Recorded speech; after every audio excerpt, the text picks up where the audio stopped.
The world is changing faster than ever.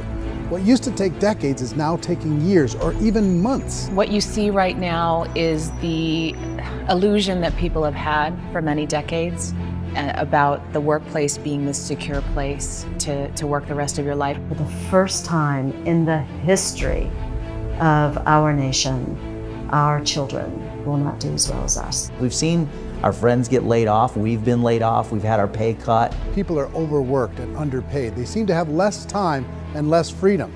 They live under constant pressure. This is going to be forced.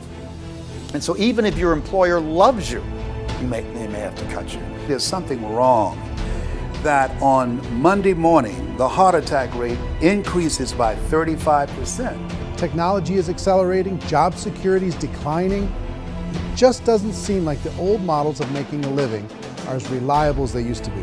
Every aspect of our lives, there's a better way out there, but we're still doing it the old way. We live in the greatest country on the planet, and there are a lot of people sitting around complaining and being cynical. Like everyone's whining about this old model, and I'm like, why don't you leave it? Look at all this over here. Look at all this opportunity. Since so much of our lives revolve around our work and the way we make our living, many people are thinking there just has to be a better way. The biggest challenge facing our world today is not making money, is what are we going to do with all the displaced, unemployed people? People are afraid that they're going to make the wrong decision. People are afraid of the unknown. People are afraid that maybe I don't have the skills. Hey, sports fans, industrial age is over. It's dead. It's dying. That's why going to school to get a job is an obsolete idea. A steady paycheck is an industrial age idea.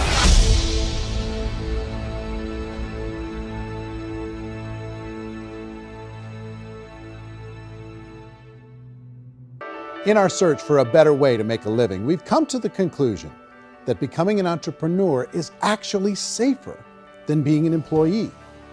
And through our look at the entrepreneurial options, one particular path kept coming up from expert after expert. And I think most people will find it surprising because it's certainly a non-traditional business model. That model is for people to start their own business and become an entrepreneur through the creation of a network marketing business. Some people call it direct selling because the product is being sold directly from the manufacturer to the end consumer, cutting out the middlemen. Other people call it multi-level marketing, or MLM, because there are multiple levels of commissions paid. The most common term today is network marketing, because network marketing best describes using a large group of independent distributors, independent entrepreneurs, to move a product or service more efficiently. So my friend here, Donald Trump, and I, we always write about the network marketing industry. And the reason we support the network marketing industry is because it really is a business school for entrepreneurs. Because most people come out of school looking for a paycheck. Oh, that's terrible. I would go into network marketing like that. I think if it didn't exist, we should invent it. It is that good. I think direct selling is a great way to do business today. It's very easy to get into that industry, and you can be self-employed, be in effect an entrepreneur. When we see multi-billionaires adding network marketing companies to their portfolio of companies, that would be a clue. When we see people who are very famous authors and very famous business people endorsing the industry, that would be a clue. These network marketing companies aren't $50 million companies, they're billions and billions of dollars. They lead the stock market, they're major companies. When we're going to get it? You know, and you're going to school to work for a paycheck, but if you want to be rich, be an entrepreneur, and network marketing gives you the spirit to be an entrepreneur. A traditional company will spend up to 50% of their total revenue on marketing. Network marketing companies use a different approach. Instead of having all that extensive marketing expense, they utilize a network of independent distributors to do the marketing for them. Now, why do they do this? First, because word-of-mouth advertising is so much more effective today than traditional media advertising. Second, some products need to be explained or demonstrated, and an independent salesperson can do that more effectively than an ad campaign. Third, it's completely efficient. The company only pays for the marketing of their product if a sale happens and not before. Imagine if Amazon allowed you to become an independent distributor and paid out 40% of its revenue to that distributor group. All you had to do as a distributor was recommend a product. And if a person bought it on Amazon, Amazon would take care of all the logistics and you'd get paid for bringing the customer. Now imagine you got paid for every purchase that customer made for the rest of their lives. Well, Amazon doesn't offer this option, but network marketing companies do. 85% of all buying decisions in our society are made as a result of word of mouth or reputation. We're recommending things to each other all the time. You know, who's your dentist? Who's your doctor? Who's your lawyer? What detergent, are you using? What legal system are you using? What product are you using? We're talking to each other about the things that we love anyway. When you go into a big box retailer, you're lucky if the clerk looks you in the eye, much less gives you any detailed or accurate information about what you're purchasing. So of course, this personal information, this education coming from a friend, a neighbor, a relative, or even a stranger, but one who has experience with the product is extraordinarily valuable. As a matter of fact, network marketing can educate consumers probably better than any other form of marketing. It certainly can do better than advertising because advertising usually has a certain hype to it and you can only get limited information. So, network marketing trumps advertising. If you were a typical sales company and you wanted to sell $1 million a month worth of product, you might go find 100 superstar salespeople. The quota would be $10,000 a month. So network marketing as a distribution system just flips the numbers. So we use 10,000 happy, raving fans of a particular product, and we don't concern ourselves so much with how much product each one of them individually sells. If they sell just $100 or $200 a month, and there's 10,000 of them, you're selling $1 million to $2 million a month worth of product. And that's the best way I can explain how network marketing works. This is the marketing arm of the company. There's not money being wasted on bricks and mortar. There's not money being wasted on inventory that's sitting stagnant somewhere. There's not of employees standing around that don't have customers. These are people that are going to connect with customers. These companies allow people to become independent distributors for extremely low cost and with no minimum time or sales quota. Essentially, they own their own business and can provide as much or as little sales as they choose. In other words, the distributor gets all the benefits of traditional business ownership without the risk. The advantage of network marketing is the ease of entry, the low risk, and the low startup cost, because almost everything else has very high risk. You can get in for a minimal investment. You're buying into a system that's already been proven, products or services that have been proven to work. The keys to network marketing is providing an opportunity for the masses to get involved, providing an opportunity for the average person who doesn't have the resources to start their own business. All of this so far is fairly straightforward, but network marketing offers another benefit, and it's this benefit that makes it so interesting for entrepreneurs. Network marketing allows a distributor to build their own network of other distributors and then compensates them on the sales created by that entire group. Direct selling is, at its base, very simple. It's the sale of a product or service to an individual on a face-to-face, one-on-one basis, just the way we're talking right now.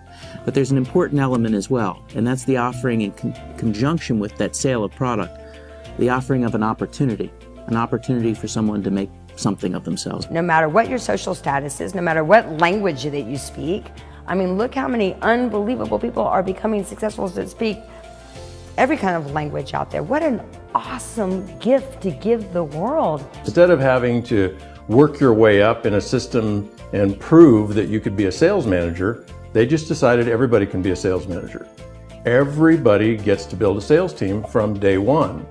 And so what that brought into the system of growth as a direct selling company is the concept of compounding or geometric progression.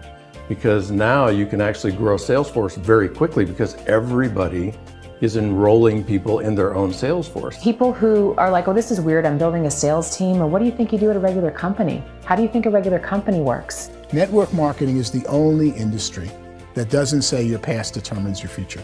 It looks at your past and says, okay, now what can we train you to do so you can have a great future? Every other employer out there wants to exploit you for what you already know, not teach you something new. So I've taken a look at the network marketing profession and really tried to understand why so many people are confused as to the validity of this as a business. One is this pyramid shape, people get really messed up with this pyramid. Oh, it's one of those pyramid things. So I just think there are a lot of haters out there who really don't understand the industry and say, oh, it's a get-rich-quick scheme. It's a pyramid. Well, corporate America is a pyramid scheme. You know what I mean? It goes like this. You have thousands of MBAs, let's say working for Ford or General Motors or Coca-Cola. If all these MBAs, they're all trying to get to here, that's a pyramid. Only one guy's going to make it. Every 10 years, one's going to make it. Whereas you look at network marketing, it's like this. So you're here, and your job is to develop other CEOs coming up behind you. So it's an inverse pyramid. In network marketing, it's a very simple concept. If you sell product, you get paid. It is paid based on production. There is no first mover's advantage. There is no investment component where the more somebody spends, the more they're entitled to make. So the two are polar opposites of each other. It doesn't matter what shape the company is or the compensation plan is shaped, whether it's a circle or a pyramid or a triangle or a trapezoid, it doesn't matter. If compensation is coming primarily from recruitment, then you've got a problem.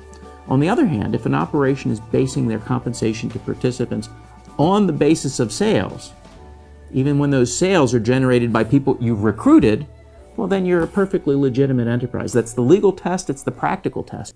The reality is in network marketing, there's a lot of hard work involved. There's a lot of effort. You're going to have to develop yourself. It's a business like anything else. It's going to take some time, but in my opinion, it's better. But I do have to tell you the catch to network marketing. If there is a catch, if you want to understand this from an emotional point of view, people say, well, it sounds too good to be true. It's not. It's hard work. But here's the catch. Most people still don't understand it. So you're going to have to endure the loss of social esteem from ignorant people. The uneducated will think less of you. Now, if you can handle that, you're on your way. If that's going to destroy you, you know what? Entrepreneurship in general probably isn't in your future. If you can face that catch, you can become unstoppable. I want everyone to really contemplate this if they're not in network marketing. You're in a job, you probably have a mortgage, you have rent, you have debt, whatever's going on. You're in a prison. You work just hard enough to keep them from firing you, and they pay you just enough to keep you from quitting. Come on! I've been there, done that, and bought that t-shirt. In network marketing, if you run into failure, it's really just a homework lesson for yourself. There's no one to blame. You really have no excuse not to be successful. You just don't.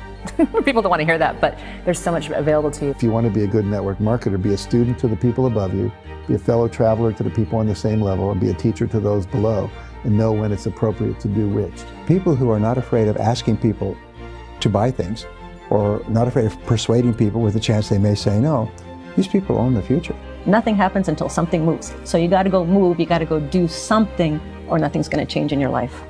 In the beginning, you're going to do a lot of things that you don't get paid for. But as you go down the road, you get paid for a lot of things that you don't do. And your job is rehabilitate the spirit, the entrepreneur spirit in all of us. You get it back. Either give it a strong yes or a strong no, but no wishy-washy, dilly-dally stuff in the middle. There's dreams and there are nightmares, but I believe that the biggest nightmare of all is when you don't pursue your dream. You're going to see some monumental growth in this profession. It's an exciting, exciting time to be involved with the network marketing profession. The next 10 years, I see just exponential growth. When that tipping point comes, it's not a matter of asking somebody, have you ever heard about network marketing? You're really asking them, which company are you building your wealth in? We are here to fix the world, to improve relationships with other people, to improve other lives. And the real reward comes as an entrepreneur in any level from teaching somebody something and watching them soar. There is no greater reward.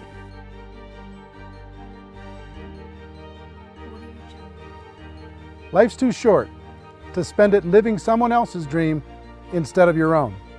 It's too short to spend it living at a fraction of your potential. Can being an entrepreneur be a challenge at times? Sure. But here's what you get in exchange. It can be yours.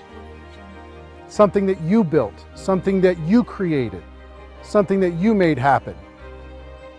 This balloon represents your dream. It represents entrepreneurship. My wish for all of you is that you would reach out and grab it. The choice is up to you.